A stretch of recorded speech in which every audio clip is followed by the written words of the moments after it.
Welcome to episode 13 of the David Bernard Podcast. I'm joined once again with Fox 8 meteorologist Zach Fradella, and I'm super excited about our guest today. We have the one and only Jim Cantore. He has been and is the face of the Weather Channel for decades now. And of course, Zach, we know about Jim's reputation.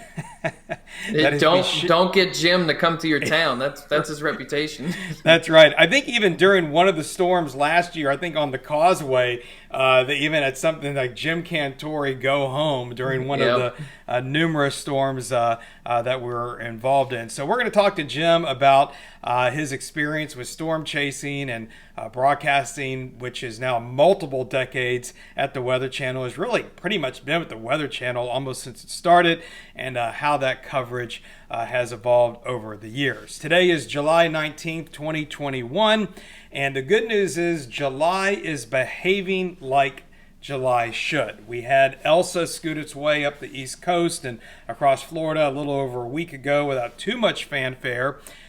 Really the big deal, Zach, was that we got a hurricane forming in July in the tropical Atlantic entering the eastern Caribbean Sea. An exceptionally rare occurrence. In fact, it became a hurricane at the longitude line 59.8 degrees west.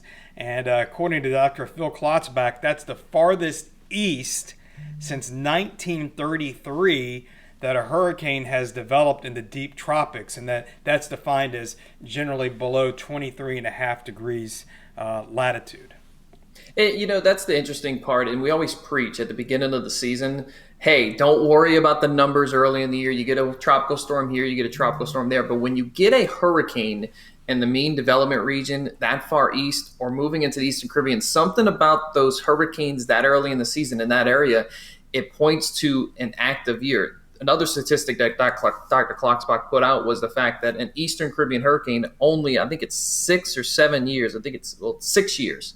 Now 2021 being the 7th year. 2020 was a year where we had a storm, an Eastern Caribbean hurricane. 2005, we all know how those years ended. Some other years in there were more like normal, where at the end of the year numbers were normal. But 1961, that had 5 major hurricanes. So it's almost that guaranteed signal that, okay, we're probably going to have some big storms. Hopefully those big storms don't come to the Gulf, but the early season hurricane is the one that we should always kind of be worried about when you get them that early in the year.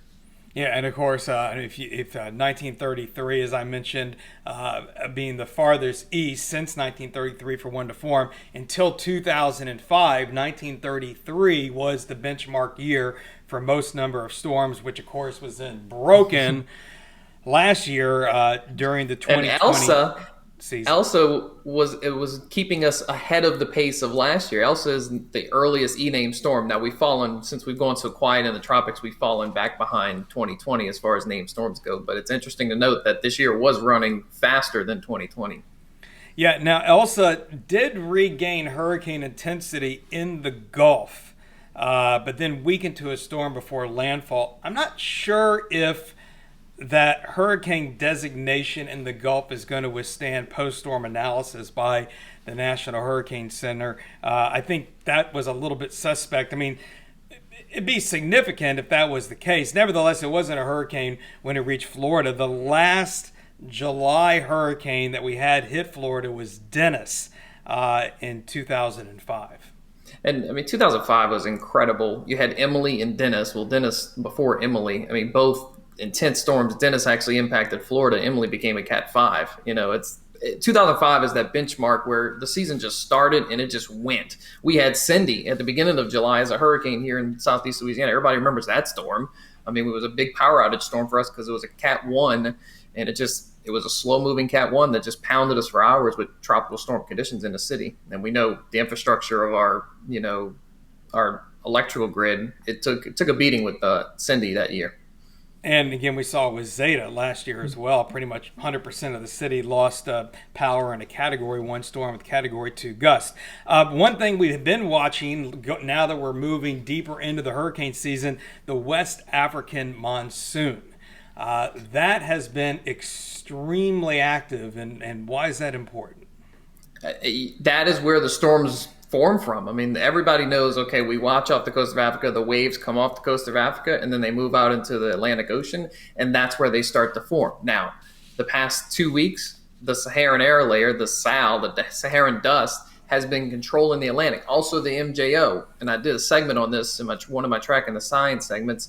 The MJO is just a special way. It's the Madden-Julian oscillation. It's a special way of saying when you're in a positive phase, when you have rising air, you get more thunderstorms over water. You can get more storms. When you have sinking air, you get less thunderstorms over water, so you don't see as many storms. Right now, the sinking air is all across the Atlantic, which is why July has basically just shut down.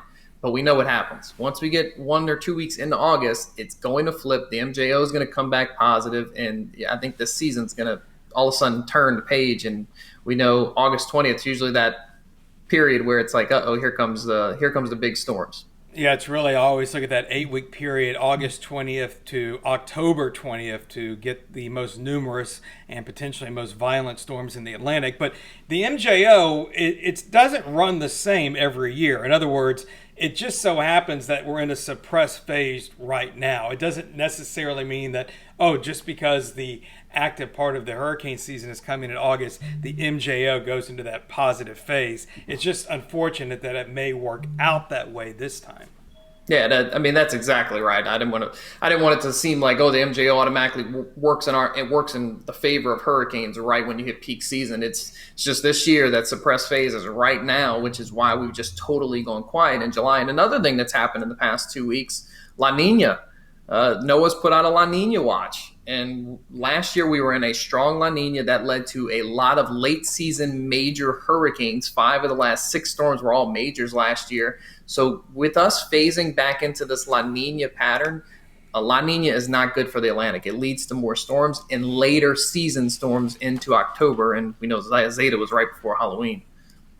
Well, just a reminder, you can also watch this podcast if you want to watch the video version on our website at fox8live.com/David, or if you are watching, the audio version is on our website, or you can find it on your favorite podcast app on your Android or Apple device. Also, fox8live.com, along with Fox 8 News and Weather apps, provide live streaming of all our newscasts, and a lot of people found that handy last year during Zeta. If the power goes out, you can still watch us online. Just make sure you have portable chargers or a way to keep your device charged. Some people even use the car to charge their phones, but make sure you fill up your gas tank. You don't run down your gas charging up your portable devices. Not a good idea, to say the least. Well, it looks like we're on a tropical break for the foreseeable future, and I thought, what better time to try and grab Jim Cantore, meteorologist and storm chaser extraordinaire from the Weather Channel. So I'm really honored to have Jim with us here today. Jim, welcome to the podcast. It's an honor to have you here today. Thanks, man. It's great to finally be here. It took a little technology, but I got there. I got there eventually. Hey, we have to give you a big congratulations. I saw you just celebrated your 35th anniversary at the Weather Channel. Can you believe that? 35 years, man. The things we've seen come and go and change in this enterprise, absolutely unbelievable. So thank you very much. That means a lot. Honestly, at the end of the day, I'd love to get 5 more. I think that's pretty good. then I'll let the young kids like Zach do all the rest of the work. How's that? And Zach, you weren't even there when Jim started on the Weather Channel, so I wasn't even born. No. You're killing me, Dave. You're killing me. Facts. Yeah, it's interesting too. Thinking back to it, I'm just a few years behind you, Jim. Not many, just a few. But just a few, and I'm thinking back to the Weather Channel's launch in 1982, and in you joining just after that, and MTV started in 1981, the year before that. It was really this kind of moment in time in media where things just really begin to change exponentially. Obviously, with the way weather's covered, but everything in general. What caused you? How did you end up at the Weather Channel? Because oh my God, I do know you ended up there basically right out of college. Yeah, I mean, it's still kind of a little bit of a mystery, but I think Ray Band, who was kind of in charge of the meteorologists.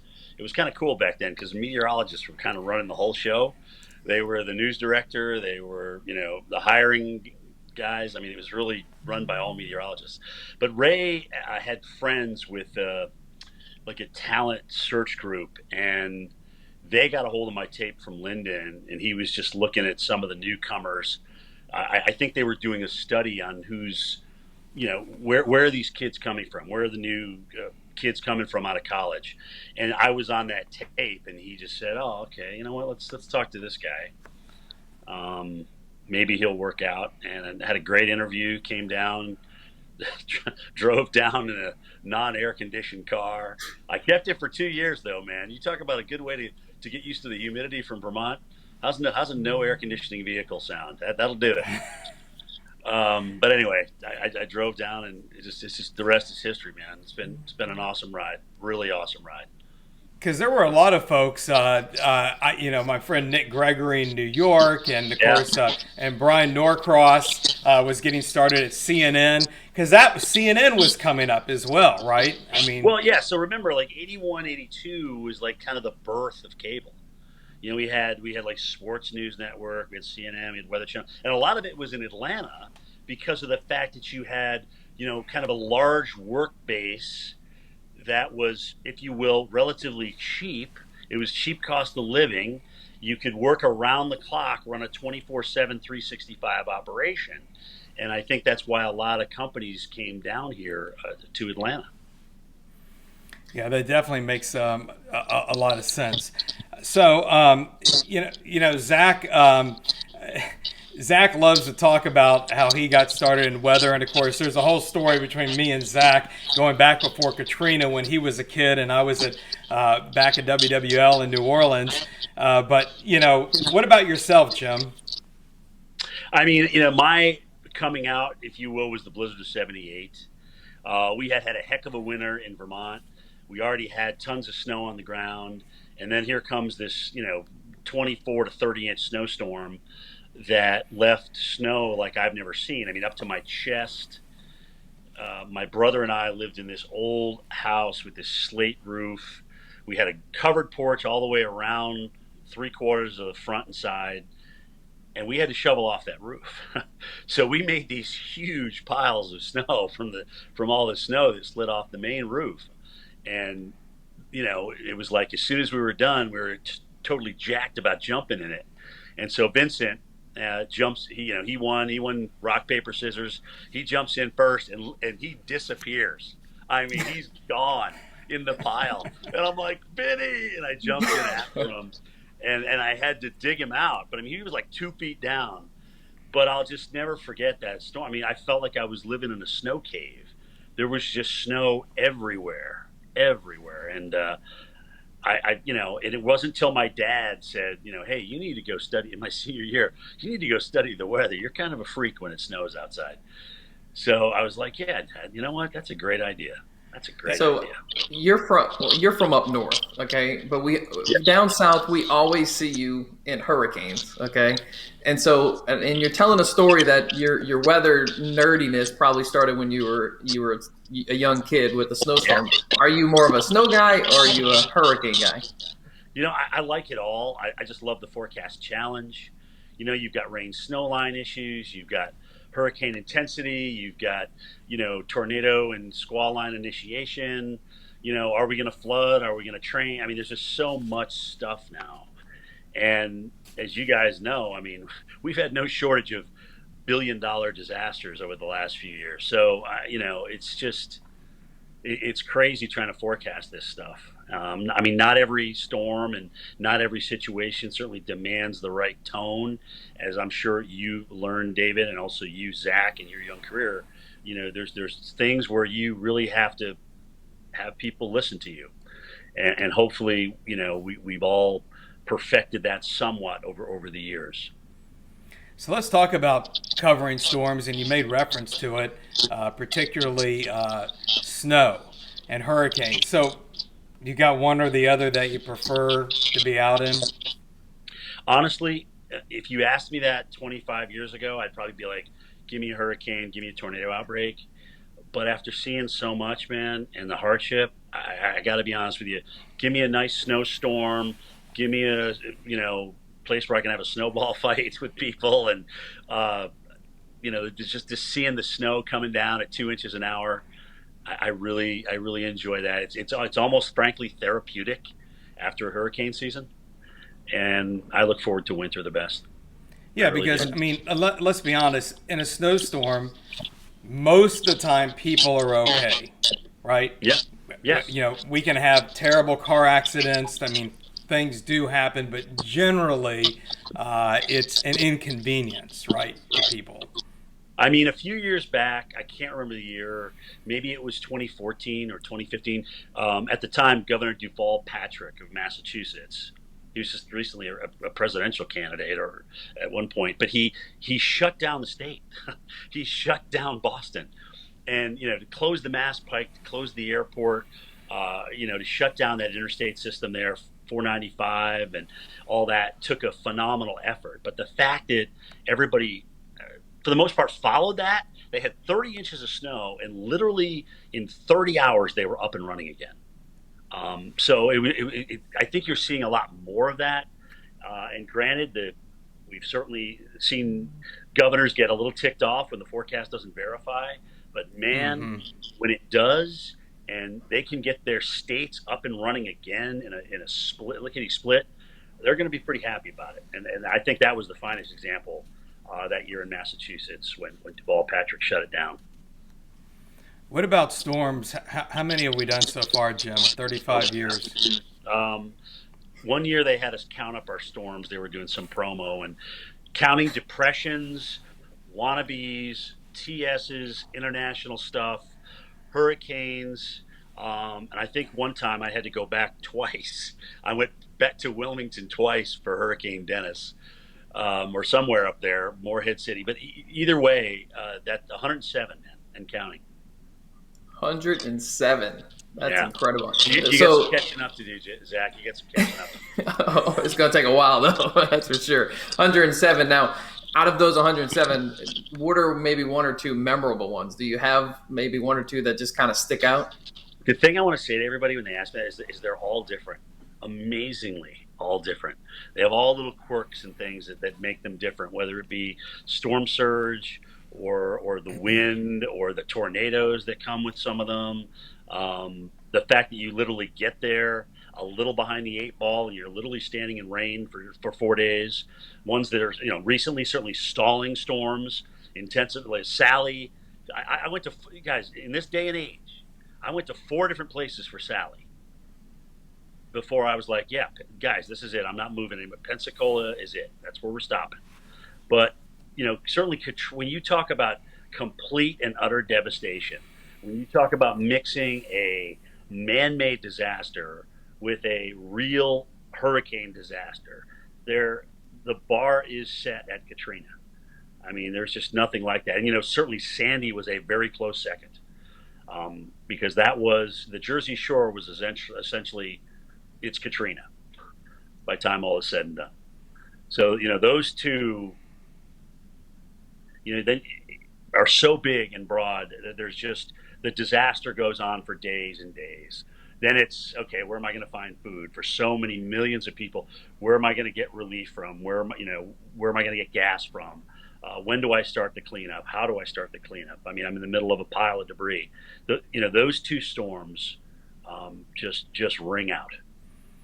And so with Katrina, I ended up in New Orleans a couple days after the levee breaks, and I talked to some friends of mine who were in the military afterwards, and honestly, I said, I felt like I was in a war zone.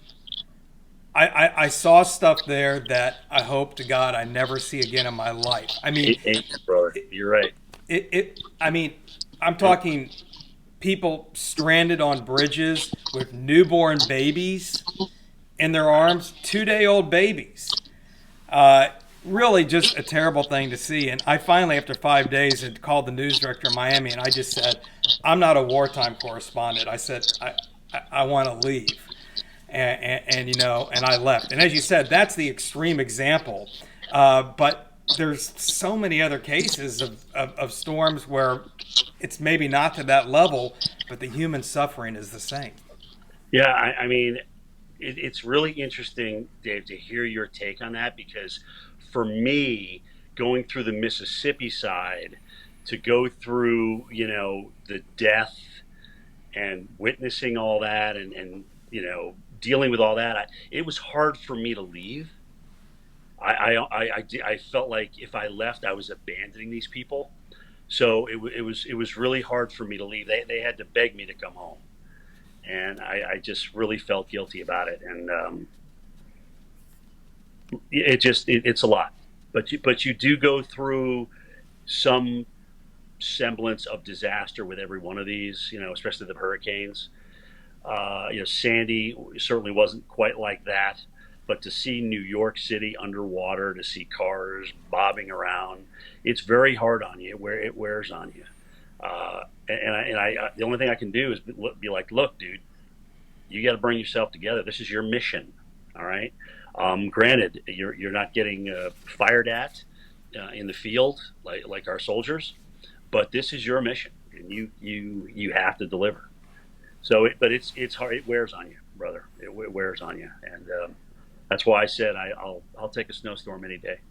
Okay, well, it's not always terrible news, right, when it comes to the weather. And I tell people all the time here that local news is entertainment. I tell people at the station, I said, we're just another show on TV. Now, the news purist in my station, they don't like me to look at it that way. But the reality is, I'm not just competing against other news and weather segments. I'm competing against whatever is on the channel or any app at any time. And so I guess the question is, how do you balance those two interests as a broadcaster? In other words, you want to give people accurate information, but you also want to keep them interested and remain professional.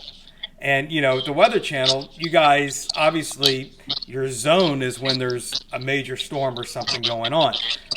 But there's a lot of times when you've got to fill with other information. I mean, I'm lucky because all I do is weather. I essentially just get to be an operational forecaster. There's always weather somewhere in the United States. I don't have high pressure days. So I think I'm lucky in that regard because I have always something to talk about. If there's nothing going on in the East, I can pick up on the monsoon. If there's no monsoon like there wasn't last year in the Southwest, I can talk about this record-setting July rainfall that we're having in the Northeast. I mean, I think I have it easier, to be honest with you, because I really don't have to entertain. But I think, like you said, Dave, the business is kind of counting on a little bit more info and entertainment coming out of all broadcasters, so a little more personality. So certainly, it's a challenge for me because I love being an operational meteorologist. I love teaching people what I know or what I think is going to happen on the air. And so being an entertainer, I know about a few things in life. I know about baseball, trees, and weather. And after that, it gets pretty thin. And do you find too. that you got a few footballs behind you there too, for yeah, those yeah, and it looks like some NASCAR too. Yeah, well, the NHRA, those drag cars. I got you. But I was gonna say that over the years the Weather Channel has changed and whatnot. Do you find in recent years that there's been more of a push to provide more science rather than just a forecast? I mean, y'all have all of these sets at the Weather Channel, and y'all give them so much information. The immersive mixed reality stuff that we have, where we get to kind of be a part of this movie. It takes a little bit of acting. You got to look at the right camera, if you will. That thing that I did about the EF scale or the ice storm. I mean, that was challenging, but I thought it was really educational, and I think the viewers got a real good take home of the atmosphere in an ice situation. The different intensities of the EF scale as you go up in number. So those kind of things really with technology today are in.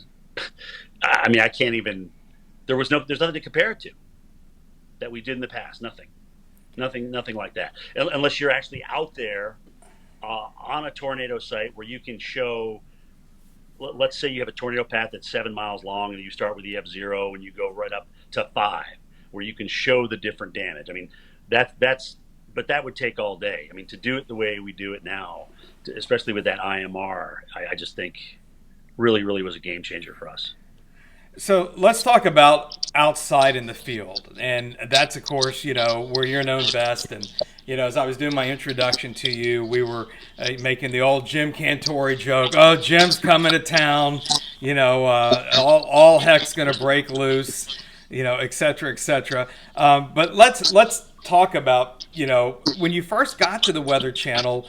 Were you doing live storm broadcasting? I don't. No. No, I started. So Andrew was my first storm. Obviously we had the Miami landfall or Homestead landfall, and then they asked me, they're like, Jim, do you want to go cover the second landfall in Louisiana? And I'm like, you're doggone right, I do. I want to go out and be in this stuff, So I'll never forget it, dude. I mean, we're on the 16th floor of a hotel, and this was back in the day where they had the air conditioning units in the window. And about 4:00 in the morning, my window unit blew in and it hit my bed. So I sprung up out of bed. I'm looking outside the window, down and out, and it looks like the 4th of July. You've got power flashes all over the place. And so I wake up my producer, my cam. I'm like, guys, we got to go live. We got to go. It's coming in. And I think that was one of the earliest times that we were actually on the Weather Channel, and we just kept on going. So 92 is when I started that. Yeah, because I remember I grew up in Houston, and so August of 1983, Hurricane Alicia, which was, I guess, the second hurricane season that the Weather Channel was on the air. I don't remember what happened in '82. There may not have been much. Yeah, I don't think we were in the field. Anyway, that was a huge deal for me. I was a freshman in high school. Hurricane warning, day 1 of high school. All right, so you wonder why I'm sitting here today, right? And right. I can remember watching the late great John Hope, but I don't remember visually, much. It was mainly just studio coverage. So there you are in Andrew in '92, 30 years ago. What does the field coverage look like today? How has that changed logistically and technically wise? Oh my God, that is such a great question. I'm so glad you asked that question. Before I answer it, though, I will say that John Hope, who was like everybody's grandfather, when John talked, when he was at the desk and he was really concerned about something, you could really hear it in his voice. You could see it in his mannerisms. So I don't think there was really a better person on air to teach you tone, about how to, really put the situation into the right perspective for your viewer than John Hope. And I will never forget that as long as I live. I just had another John Hope memory based on what you just said. Hurricane Hugo, '89, right? Yes. I remember watching him and John Hope saying, I'm paraphrasing, he goes, we are looking at the most powerful hurricane to approach the South Carolina coast in modern history. And when I heard him say that, it was like just sort of this wow moment in my head, like, wow, something really bad and historical is about to happen. I don't know, that you just triggered that memory, but that's exactly my point. That's John. He knew how to phrase things and set them up, and that's exactly what he did. And boy, I'll tell you, the day when we lost him in early 2000, that was a sad day. That was a really rough day. But he taught us a lot, and hopefully some of John lives in me still to this day. That's all I can hope for. So getting back to the field, yes. Here we are. 30 years later after Andrew, Jim Cantore is not saying, grab the camera, it's a whole other ball game now. It is a whole other ball game now. And I can't even imagine what Katrina coverage would look like today. Hopefully, I won't have to ever have it happen again.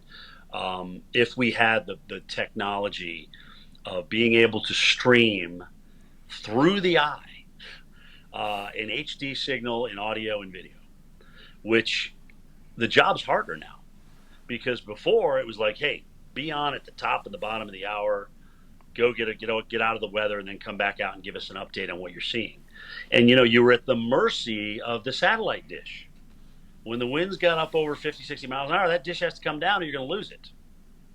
And so we went on silence for quite a while the eye wall moved through. So we never got a chance to do that. So fast forward to last year, Steph and I are down in Lake Charles, and we're broadcasting live through the whole eye wall of almost a Cat 5 hurricane in Laura. So that's the difference. But since then, instead of just walking out there and thinking, well, I'm fine, I'm young and stupid, and I'm not going to get hit by anything. I mean, I don't mind putting on a helmet. I don't mind putting on body armor these days to try and protect myself the best as I can, especially given the fact that we're literally out there taking everyone through the entire eye wall. So it is all of a sudden, it's our Super Bowl. It's the movie. It's going to go on for 2 hours, 3 hours, 4 hours at the start of it and at the end of it, or until we can't broadcast anymore. And Laura rings a bell for me. That's where I started my career, at the NBC affiliate in Lake Charles. And last year, I actually got sent out there before the storm, and we were going to technically ride it out at the station. But you might know this, that tower that fell through the TV station, that's where we would have been.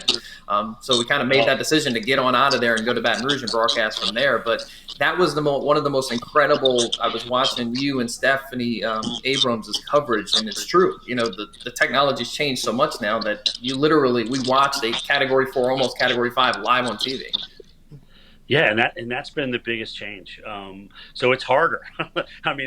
You really just have to kind of realize that, get some sleep, get some eats, and you're going to go out and execute for anywhere from 3 to 6 hours, and then come back, when you can the next day at first light. So it's hard, but that's our mission. We got, people. We ask people to leave, and I always look at it like this: we ask people to leave and evacuate and get out of harm's way, and I just figure, what, at least we could do is take you guys through this. We want to show you why we asked you to evacuate. All right, we've got a place to retreat. We've got a place out of the storm surge. If we have to get inside out of flying debris, that's what we're going to do. It's not a panacea. I can't promise you that we're going to come through it perfectly, but that's what we've gone to now in the field is just continuing coverage of the storm from top to bottom. And of course, then there's, getting access to data. You're obviously in communication with folks in Atlanta, but what are you using out there in the field as far as, what are you looking at? I got my radar scope going. I know what's coming at me with that. And, you can pretty much look at the wind. You can look at, obviously where when you're in the actual eye wall, the different parts of the eye wall that you're in and things like that. So that's probably the number one thing. And, and I got to look, if it's not going to be safe for my crew, I got a producer and a cameraman out there. I got to make the call. I got to be like, guys, you know what? We're not going to be out here for this. But we had gotten ourselves in a decent place, I thought, for Laura. But when you got 145 mile an hour winds, glass isn't just going to fall down. It's going to fly around. It's going to be like, it might as well be paper flying around in the wind. But it's glass. And in some cases metal. And then when you go out the next morning after, all the banging and the clashing goes on, the holes in the La Berge, holy cow. There was water coming in that building. Pieces of that building were just torn off. You're like, whoo, it was rough. We're lucky. There's a little bit of luck involved, guys. I won't lie about it. But, I'm ready for a below average season, to be honest with you. A way below average season. I want to get your opinion a little bit about weather apps. And you kind of answered the question a little bit earlier, just talking about the fact that you have a national platform. Zach and I don't have a national platform, and some folks are saying, "Oh, you know what? We don't need you anymore, because I've got the weather on my phone." And when we have the sunny days, I always tell my producers, "Yeah, today's a phone day. I get it. It's sunny. It's Right. all day long the next several days." But I would argue that our jobs are actually becoming more valuable. And I think the research has even shown that people are still turning to humans when there's a crisis. Yes. Great. We're not to the point where we trust the phone in our hand to get all that information. And so certainly that's where I think Zach and I see our value. And I think that's what you were trying to get at earlier, and really where the Weather Channel has really made its focus.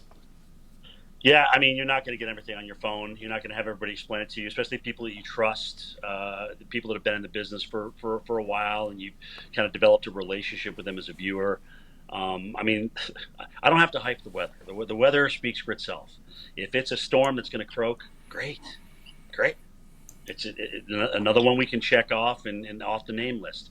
But if it's going to be one that's going to, potentially take lives and flood and all sorts of other things, produce tornadoes, then we got to talk about that. And you're not going to get that on your phone. The hardest thing, I think, and you guys might find this too, is people can look at a forecast one day and then they come back a day and a half later and they're like, wait a minute, this is completely different. This isn't what you guys told me a day and a half ago. It's like, well, this is like breaking weather, okay, when we get a hurricane. Things change, forecasts change, intensities change. So I think that's the hardest thing that we still have to work on, is reminding people to you gotta stay with this, especially if you live in one of these hurricane prone areas or tornado areas or flood areas, which is pretty much everywhere now. Things change, and the change, certainly with how it can impact you, can be big. That's why I'm always like, prepare up. Nothing is wrong with preparing before the storm, or preparing for something that's going to be catastrophic or awful. You can't really go wrong with that. So, what do you think the challenge is as far as messaging goes? I mean, here's how I look at it as far as, what we do over at Fox 8 here in New Orleans, is that all I can control is my little box here.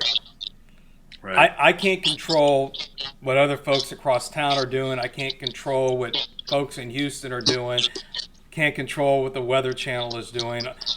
And not saying anybody's doing anything wrong within those. No. But there's so much coming at people these days on the phone, as far as warnings, alerts, messaging. Also, people are caught up in the models. I mean, the computer models for the hurricanes, those are even on our Fox 8 weather app now, in addition to the cone. And to try to explain to people the difference between what the cone is, the center line, the actual forecast, the models. How do you manage that as far as the messaging goes? Or can you? That it's not easy, and I'm telling you right now, it's not something I don't know if I manage well. I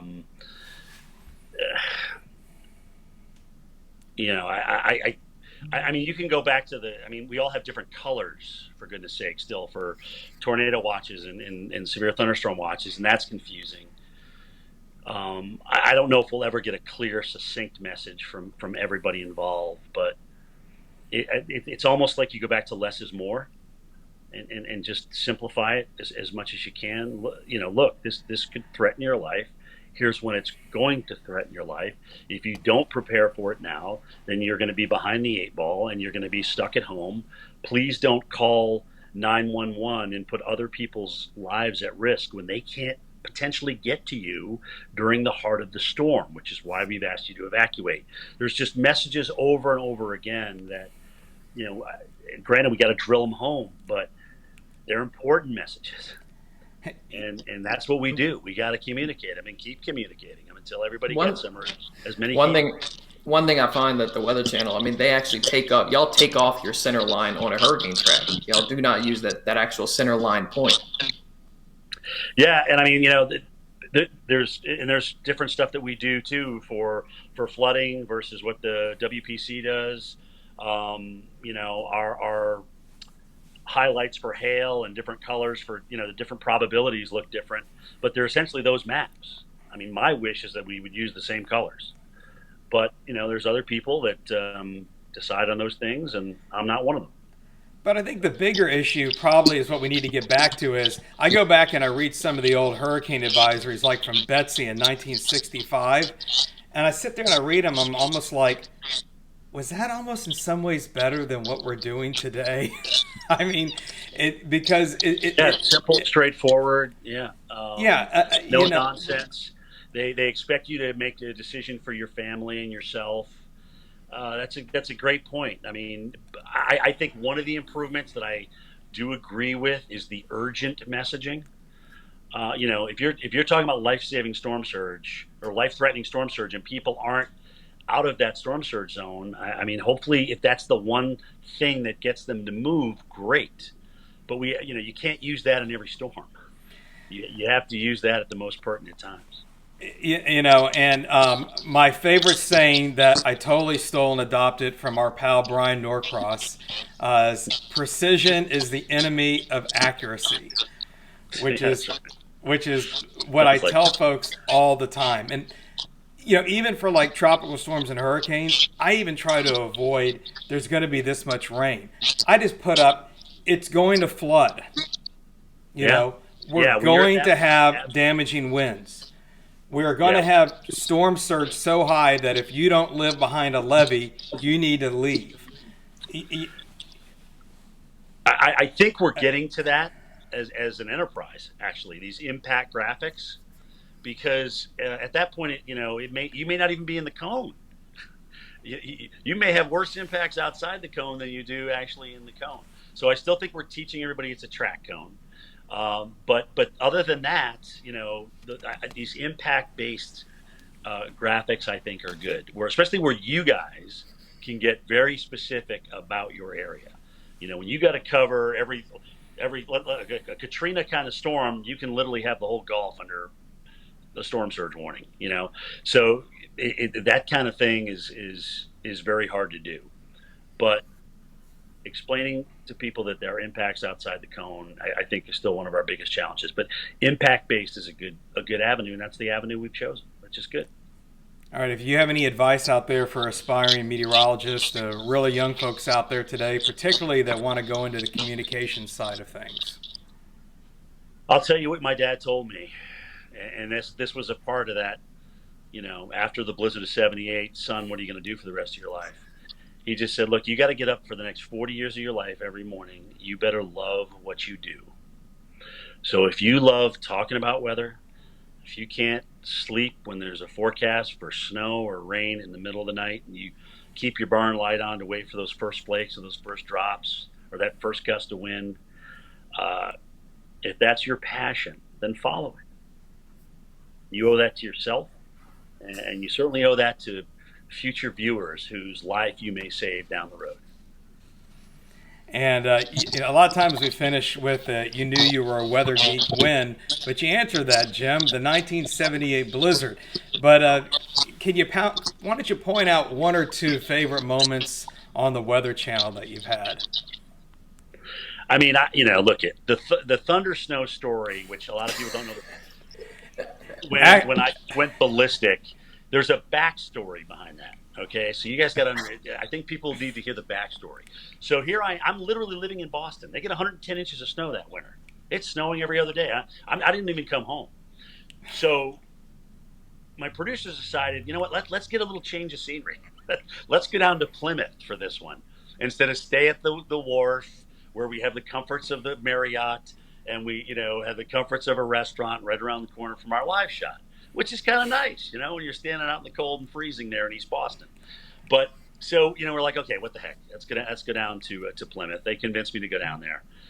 And we're on at 5:00 in the morning. About 5:08, Reynolds Wolf takes my position in Boston. I see him get a lightning strike and thunder. And I was just demoralized because I'm like, I should have been there for that. I should have been there. That was my location. So I literally put my face down in the snow. I've got goggles on. Even when I came back up, there was still snow stuff behind the goggles. Anyway, so about, I'm going to say 5, 6 minutes later, we get it. So think about that psychologically. I go from the lowest of lows to the highest of highs, literally just like that. And then we got another one. And then we got another strike, and another one, and another one. So it just kept on going, and I just, it was just one of those moments, guys. I mean, Was that your that's the backstory. was that your first time like in thunder snow? Oh no, that was my fifth time while on television. So we had Chicago twice. The first one was Worcester, Mass. I had Chicago twice, like I said, in Harrisburg, Pennsylvania, and then Plymouth, Mass. Those are the 5 times. So the '78 blizzard didn't produce for you. No, you know what's really is I had never seen it before the '96 snowstorm that we had in Worcester, Mass. So it was really cool because it literally happened while we were on the air. And Christina Abernathy at the time was tossing it to me. And so I just was like, Christina. I interrupted. Christina. We just had I couldn't even say it right. We just had a thunder snow. And anyway, a few years later, Zach, you work for Fox, I was on with Howie and those guys doing their Sunday football show. And Howie plays that clip and he throws it back to me. He goes, "Hey, Cantore, that looked like it was fun and all, but if you're a meteorologist, why are you asking somebody else if that was lightning?" Anyway, I was like, wow. This is why you're the personality. I'm the meteorologist. I think Zach, you even had an imitation of that earlier. Did for me. Wow! I'm telling you, the whole thing, especially in Plymouth, happened, which was the last one, was because I moved from that spot that Reynolds got it. If he hadn't have got it, I don't think my reaction would have been that over the top. But people love that because it's real. Like, as meteorologists, we're all nerds. And when we see something like that, you're just a kid. You're right. That's the thing. Our job, I say every day, and people ask all the time why we love it. Every day is different. Exactly. Every day. Exactly. And you guys are forecasting for the same area. So imagine the whole country. Okay. I mean, I got every day is different in a lot of locations. So it's still fun. I still love it. I still think we're making a difference here. And, one of my big things, and this is what I want everybody, is I love the enterprise. We should not be beating each other up. We should not be like, your forecast was awful, mine was great. We're all in this together at the end of the day.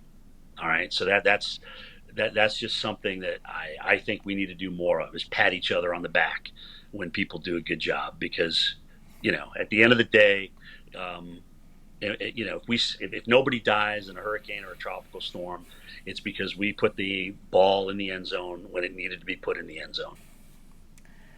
And on that note, I want to thank you, Jim, for coming on the podcast. I consider you the most famous meteorologist in America, so it's a big deal that you're on my little podcast that we just started here in the last few months. I know Zach and I appreciate it, your insights, and who knows what 2021 is still going to have in store for us. The good news is July is at least being July. Yes, especially tropically speaking. Thanks for having me, guys. At the end of the day, I'm just a man. I'm trying to do the same thing you guys are doing. Sometimes I do it differently. Sometimes I don't do it as good, but we're all trying, right? We're all in this together. So thanks for having me. Nice talking to you, Jim. Take care. All right. You too, Zach. Well, Zach, after 35 years on the Weather Channel, you just know Jim has got a lot of stories. Obviously, the thunder snow being one of his favorites. I can't remember. I think he said he's done 107 or 109 storms. 107. Yeah, something like that. I think I'm closing in on that too, although not out in the field. Of course, They're like, how come you never go out in the field? I'm like, I'm the kind of guy that stays dry inside the studio. I think I'm better served doing that. But of course, Jim's great in studio and outside the studio. I thought he had some really good observations about broadcasting, especially to a national audience during an emergency. And he just shows that, as meteorologists, we're just kids at heart when it comes to the weather. Like with the thunder snow story, it's like, I mean, when he saw that, it's just you're back to a kid and you're so excited. But I like his points about how he would rather snowstorms, because snowstorms, yes, they're impactful, but they usually don't claim a lot of lives. When you're talking about hurricanes, tornadoes, they're so dangerous. But that's when, as meteorologists, you got to be at the peak of your game and getting people to take action, because that's the danger. That's the dangerous type of weather that can really cause a loss of life. And you've experienced that firsthand. I've experienced it firsthand. So obviously we know how devastating that is, and can be not just for our area, but across the United States, where we're seeing more and more of these damaging hurricanes and floods. Well, that'll do it for episode 13 of the David Bernard podcast. For Zach Fradella, I'm David Bernard. Thanks for joining us. Stay safe, everybody, and we'll see you here next time.